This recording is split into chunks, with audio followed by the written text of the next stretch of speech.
Right now, somewhere on Earth, roughly 100,000 people are sitting on a toilet, scrolling, thinking, doing their business in total privacy.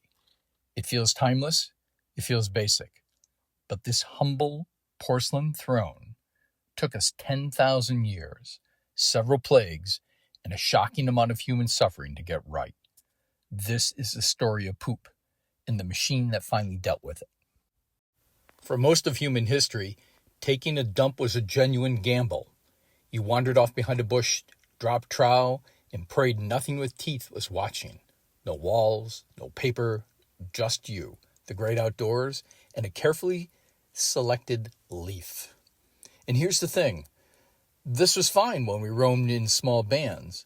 But the moment humans clustered into towns, all that poop had nowhere to go.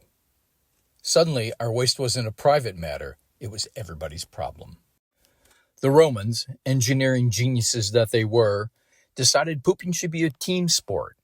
Their public latrines were long marble benches lined with holes, no partitions, no shame, where senators and shopkeepers sat butt to butt debating politics mid-grunt.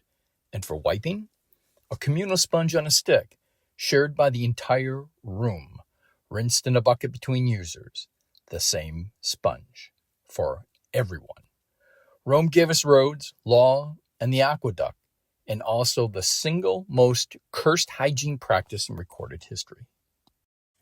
Then the Middle Ages looked at Rome's plumbing and said, no thanks.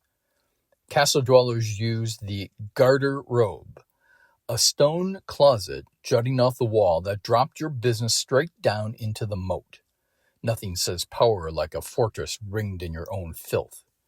Commoners made do with the chamber pot, which they'd empty by flinging it out the window into the street below, with a cheery warning cry of "Gardy-loo!"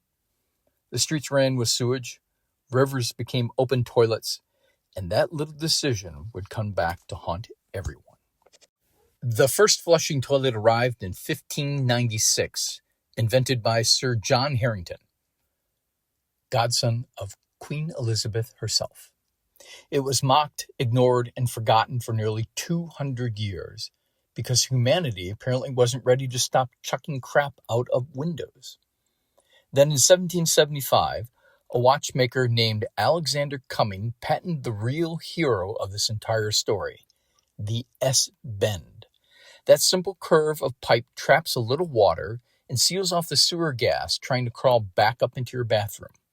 Before it, indoor toilets smelled like the literal gates of hell. The S-bend is the unsung MVP of civilization. And now, the legend. His name was Thomas Crapper. Yes, really. No, he did not invent the toilet. And no, the word crap is not named after him. It's older than he is. But Crapper was a real Victorian plumber who perfected and sold flush toilets across England, stamping his glorious surname on porcelain thrones everywhere. Soldiers in World War I saw those tanks marked Crapper and brought the word home. So while he didn't invent the throne, the man's name is quite literally on the receipt. That, my friends, is immortality. Here's the punchline. The flush toilet, not the wheel, not the engine, was voted by doctors the greatest medical advance since 1840. It didn't just save your dignity. By separating us from our own waste, it strangled cholera, typhoid, and dysentery, and added decades to the human lifespan. So the next time you sit down and reach for your phone, take a moment. You're not just doing your business.